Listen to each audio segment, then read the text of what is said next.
Hari Om. I am very happy to meet you in this way. Today let us start chapter 2, Sexual Reproduction in Flowering Plants. Sexual reproduction in flowering plants. In chapter 1 we have discussed about what is reproduction, what is the significance of reproduction, and what are the modes of reproduction, that means asexual reproduction and sexual reproduction. Then we have learned only the basics of sexual reproduction. But in this chapter we are going to learn more detail about sexual reproduction, how it takes place in flowering plants. I hope you all know the another term which is used for the flowering plants. Yes, it is angiosperms. Flowering plants are also called angiosperms. And now my question is, why do plants reproduce? We need plants more and more. We depend on plants to fulfill our requirements for food, for survival, for shelter, for so many other purposes we depend on plants. Not only human beings, all other organisms also depend on plants for their survival. If any particular species of the plant lost from the earth, then what happened? For example, to understand this condition, if there is no reproduction in plants, for example, we depend on rice plant for our food. If there is no reproduction in the rice plant, of the first crop, how do we get the next generation of the rice crop, and then how do we get the food? That's why any particular species of the plant should not be lost from this earth. There is a need to reproduce to insist their existence. And now why we are particularly discussing about sexual reproduction in flowering plants? Already we have discussed about some plants reproduce through asexually also. Then what is the need? Why do we learn about sexual reproduction in flowering plants? Actually, sexual reproduction has the ability to bring a lot of variations in the next generation. Lot of variations happen through sexual reproduction only. That one is not taken place by the asexual reproduction. That's why we have to learn about sexual reproduction in flowering plants. And what is meant by sexual reproduction? If a new organism is produced by the fusion of male and female gametes, this process is called sexual reproduction. And here I am telling you by the fusion of male and female gametes. What is male gamete? What is female gamete? In the case of flowering plants. And where do they produce? In order to understand how sexual reproduction takes place in the flowering plants, first we have to understand what is important organ, what is the reproductive organ of a plant. That is nothing but flower. What is a flower? Flower is the reproductive organ of a plant, and it is also the modified part of a stem also. And you know, there is an intimate relationship between human life and the flowers. Yes, from our birth to the death, in different occasions we use flowers. Flowers play a vital role in our life. It is a symbol for to express our human feelings like love, affection, happiness, grief, everything. Then coming to our topic, what is meant by flower? It is the reproductive part of the plant, and it is also the modified part of a stem. To understand how sexual reproduction takes place in the flowering plants, this is must and need. We have to know what is present inside the flower, what are the parts involving in the production of male gametes and female gametes. We have to understand. If you see the internal structure of the flower, it contains different parts. First one, pedicel. Pedicel means it contains again two parts. First one, stalk-like structure which helps the flower to hold up to the stem, and this stalk ended with a swollen part which is called thalamus. And what is the function of this thalamus? This thalamus gives place and it forms a platform to all other parts which sit over on the thalamus. And here these two together is called pedicel. Stalk and thalamus is called pedicel. And again coming to our main important organs of a flower. Flower contains different parts which are arranging in 4 different whorls. The outermost whorl which is occupied by sepal, and these sepals are also called calyx.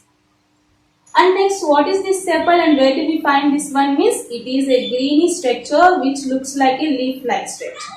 Okay, and next, coming to the second whorl of a flower, it is petal. Petals are also called corolla, and these are very different in colors. We see this one in different variations of colors, and you would have seen different variations of flowering plants and their flowers which are present in different sizes, different colors, different fragrances. It looks very nice. Not only look wise, it is a wonderful organ. Flower is a wonderful organ function wise also. Okay, and which makes the flower beautiful, that is nothing but petal. Petals are also called corolla. And next, the third whorl of the flower is occupied by stamens.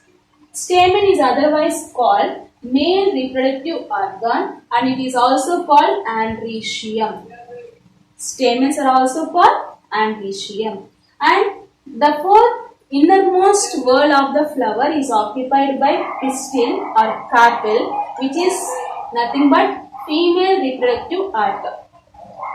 Stamens, if you see, already we have discussed about what is sexual reproduction. It is the fusion of male and female gametes. By the fusion of male and female gametes, a next generation is formed. This process is called sexual reproduction. In the case of stamens, where do male gametes are produced means from the stamens. That's why it is called male reproductive organ. This male reproductive organ produces male gamete, which is nothing but pollen. And next, coming to the fourth whorl, which is the innermost whorl of the flower, it is called pistil. It is also called female reproductive organ and it is also called gynoecium. Gynoecium, which produces male gametes. Male gametes means is nothing but egg or ova. Okay, and these are the 4 different parts of the flower which are arranged in 4 different whorls. First one sepals, second one petals, third one stamens and fourth one pistil. And here you have to know these scientific terms also. Sepals are otherwise called calyx, petals are otherwise called corolla, stamens are otherwise called androecium and pistil or carpel otherwise called gynoecium. And here we have to focus on the stamens and pistils more detail. Before going to that, here there is one more important point is there in the case of sepal and petals. If you observe sepals in different flowers, in some type of flowers, the sepals sepal look like a cup-like structure. For example, in the case of hibiscus, this is hibiscus flower. Mandaram, you know Mandaram, Mandara puvu. In this kind of hibiscus flowers, the sepals which look like leaf-like structures appear like a cup-like structure. That means here all sepals are connected to each other, it forms a cup-like structure. This type of condition is called gamosepalous. This condition is called gamosepalous condition. In which type of flowers we can observe this? In hibiscus type of flowers we can see. And another condition is also there. Based on the arrangement of the sepals, all sepals are present individually. Just like rose, if you observe rose just at the base of the thalamus, if you see many leaf-like structures are present, which are present individually. That condition is called polysepalous. For example, in rose we can see this type of polysepalous condition. This is about sepals arrangement. Just like that, if you see these petals also, in case of petals in some type of flowers, they appear in gamopetalous condition, and in some other plants, in some other flowers, they appear in polypetalous condition. What is gamopetalous here again? If you see a datura flower, ummetta puvu, you know, ummetta puvu, mullakayalu untai. That type of flowers, if you see, all the upper part of the petals, For example, if you see,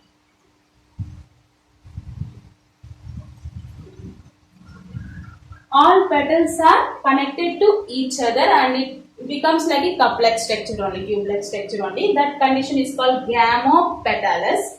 And polypetalous condition we can observe in jasmine, roses. If you see rose flower, jasmine flower, so many petals are there which are present individually.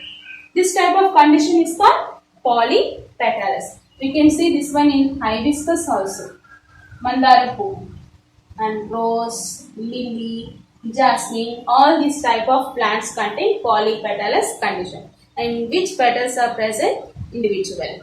And now coming to our hero and heroine of the chapter, stamen, male reproductive organ. If you see one stamen in a flower, this is the first, only one stamen here I have drawn here. If you see a stamen, it contains two important parts. First one, filament, which helps the stamen attach to the flower, and the uppermost part of the filament just like a lobe-like structure which is called anther. And male gametes are produced in the anther only. And later we will discuss that one very deeply, how these male gametes are produced from the anther we will discuss.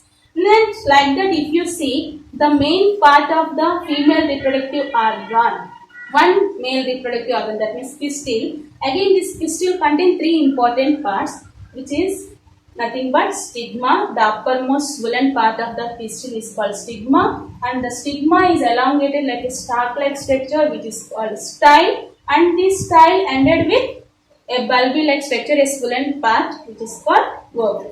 And here in the ovary only our male gametes are produced, that means egg or ovum. I hope you have understood the internal structure of the flower. Flower contains four important parts. One is sepal, petal, stamen, pistil. Sepals are also called calyx. Petals are also called corolla. Sepals protect the flower and its internal parts during its bud state, and petals are very useful during pollination state. We will discuss that one later. And then stamens, which is nothing but male reproductive organ which produces male gametes or pollen. And here if you see, a stamen contains two different parts, filament and anther. Male gametes are produced in the anther only, in this structure only. And then if you see pistil, which is called gynoecium or female reproductive organ which produces male gametes, that means egg and ovum. It contains three different parts, stigma, style, ovary. In the ovary only male gametes are produced. Okay, I hope you have understood this internal part of the flower. In the next video, we will discuss about how male gametes are produced from the male reproductive organ, how female gametes are produced from the female reproductive organ. We will discuss later. Thank you.